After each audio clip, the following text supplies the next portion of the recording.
గారు పాకిస్తాన్తో కాంగ్రెస్ ఎంపీ గౌరవ్ గొగోయ్కి సంబంధాలు ఉన్నాయి అంటూ ఉన్నారు అస్సాం ముఖ్యమంత్రి ఎప్పుడు వివాదాస్పద వ్యాఖ్యలు చేసే హిమంత్ బిశ్వ శర్మ.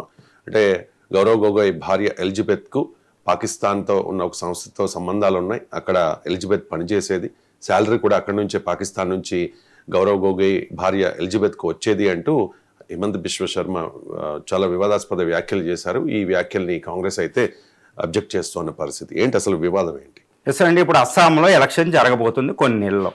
మనం ఎప్పుడు ఒక వివాదం వచ్చిందంటే దాన్ని ఎన్నికల దృష్టితోనే చూడాలి. ఏదైనా పొలిటికల్ పార్టీ ఒక నేత, ఒక సీఎం, ఒక పిఎం, ఒక పొజిషన్ లీడర్ ఏదైనా ఇష్యూ చేస్తే ఫస్ట్ దాన్ని we should see through the lens of the election అనమాట. Elections are at the corner in Assam. అది చాలా క్రూషియల్ ఎలక్షన్ జరగబోతున్నాయి.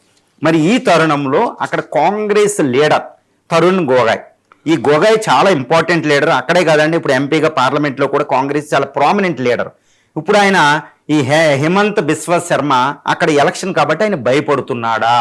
మరి కాంగ్రెస్ విన్నికి భయపడుతున్నాడు. ఎందుకంటే అంతకుముందు కాంగ్రెస్ అక్కడ ఎక్కువ రూల్ చేసేది. గత 2 ఎలక్షన్లోనే బీజేపీ రూలింగ్లో వచ్చింది. మళ్ళీ అక్కడ రీసెంట్గా ఈయనకి బిశ్వ శర్మ ఒక వేరే కమ్యూనిటీని షూట్ చేస్తున్నట్టు చేస్తే మళ్ళీ దాన్ని డిలీట్ చేయడం జరిగింది.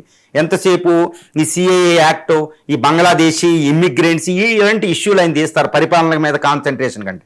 ఇప్పుడైనా ఈ గొగోయ్ భార్య ఎలిజబెత్ బ్రిటిష్ పౌరురాలైనా ఆవిడ పాకిస్తాన్కి సంబంధించిన పాకిస్తాన్ ఆవిడ ఏజెంట్ కాబట్టి ఈయన కూడా పాకిస్తాన్ ఎంబసీకి వెళ్ళి గొగోయ్ వెళ్ళి చాలాసార్లు వెళ్ళారు. ఆయన ఇంటికి వెళ్ళారు.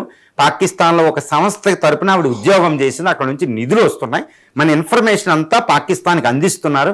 ఈవెన్ పార్లమెంట్లో గొగోయ్ అడిగే ప్రశ్నలు కూడా పాకిస్తాన్కి లాభం కలిగించేటట్టు ఉన్నాయి, డిఫెన్స్ కోసం గట్ట అడుగుతారు.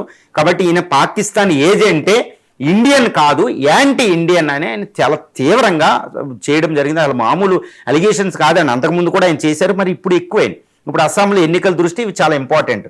కానీ దీని మీద విచారణ వేస్తే ఏం తేలుతుంది గుర్తుపెట్టుకోవాలి. గొగోయ్ ఈరోజు వచ్చిన పొలిటీషియన్ కాదు.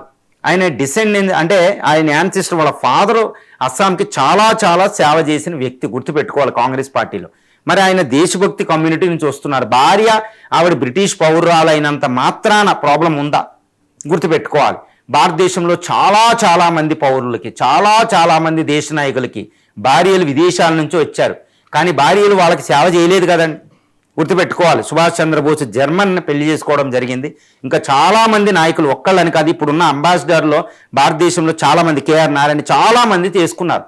కానీ ఒక్కసారి పెళ్ళి అయిన తర్వాత మళ్ళీ ఆ దేశాలకి సేవ చేస్తారు, ఒకప్పుడు జాబ్ చేసిన సంస్థలకి ఇస్తారు అని అలాంటి అలిగేషన్స్ అనేది మనం నిరూపితం అవుతేనే కానీ మాట్లాడకూడదు. ముఖ్యంగా ఇది యాంటీ ఇండియన్ అనే పదాన్ని చాలా జాగ్రత్తగా వాడాలి. అన్లెస్ ఇది సిట్ రిపోర్ట్ ఇవ్వడం అంటే సిట్లు ఏమివ్వు, అది చాలా ఇండిపెండెంట్ ఆర్గనైజేషన్, క్రెడిబుల్ ఇన్ఫర్మేషన్ వచ్చిన తర్వాతే కొన్ని చెప్పాలి.